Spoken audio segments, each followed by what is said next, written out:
Գավառի հացառատ թաղամասի բնակիչ Գարիկ Պողոսյանը տարիներ առաջ իրենց տնամերձ այգին թանգարան դարձրեց։ 19-ից մինչև 20-րդ դարի կեսերի գյուղական ավանդական կենցաղային իրերի ցուցադրությամբ երիտասարդն այցելուներին պատմում է գրեթե մոռացության մատնված արհեստների ու տեխնոլոգիաների մասին։ Դպրոցական երեխեքը հաճախակի գալիս են եւ հենց այդ գործիքներով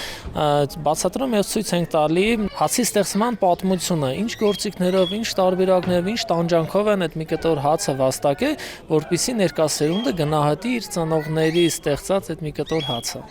Այգու նկատմամբ աճող հետաքրքրությունը երիտասարդին էկոհյուրատուն կառուցելու գաղափար տվեց։ Տեղի եւ օտարերկրյա զբոսաշրջիկները ոչ միայն գիշերակացի վայր կունենան, այլև հաղորդակից կլինեն գյուղական ավանդական կենցաղավարությանը։ Հյուրատան բացումն ուղեկցվում է Գավառի ավանդական խոհանոցի ամենատարբեր ուտեստների պատրաստման վարպետաց դասերով եւ հյուրասիրությամբ։ Զբոսաշրջիկները ըստ ցանկության իրենք էլ կարող են թոնրի լավաշ եւ գաթա թխել, Գավառի հայտնի քյուրթա պատրաստել։ Ինչ որ բանի մեջ, երբ որ դու ինքդ ջանք ես ներդնում, այդ ավելի համով է ստացվում, փորձված բան է։ Դրա համար մեր հյուրերը փորձում են, մասնակից են դառնում այդ բոլոր գործողություններին, ինչ որ պատվիրում են, իրանք մասնակից են դառնում եւ համտեսում են։ Զբոսաշրջիկներին տեղական խոհանոցին եւ ավանդույթներին ծանոթացնելն ու դրանց մասնակից դարձնելը մարզում տուրիզմը զարգացնելու լավ հնարավորություն է։ Ոլորտի ներկայացուցիչները կարևորում են նաեւ կեցության պայմանների բարելավումը։ Ամենակարևորը, ինչ ես այսօր այստեղ տեսա, ամեն ինչ շատ համահունչ է տեղի մշակույթին, սովորություններին եւ խոհանոցին։ Շատ կարևոր է, երբ հատկապես միջազգային զբոսաշրջիկը այցելում է մարզ, ինչու՞ չէ, նաև մենք քաղաքաբնակներս կարողանա օգտվել մարզային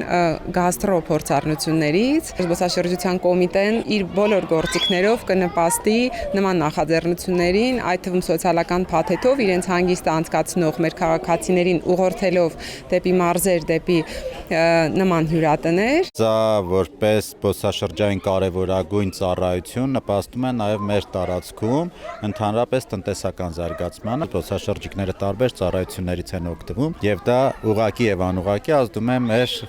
ընդհանուր քաղաքի եւ համայնքի տնտեսական զարգացմանը։ Հյուրատան արտաքին տեսքը կրկնում է 20-րդ դարասկզբին Գավառում կառուցված տների ոճական առանձնահատկությունները, ինչը համահունչ է առաջարկվող ծառայությունների բովանդակությանը։ Անահիտ Կարեյան, լուրերի համար։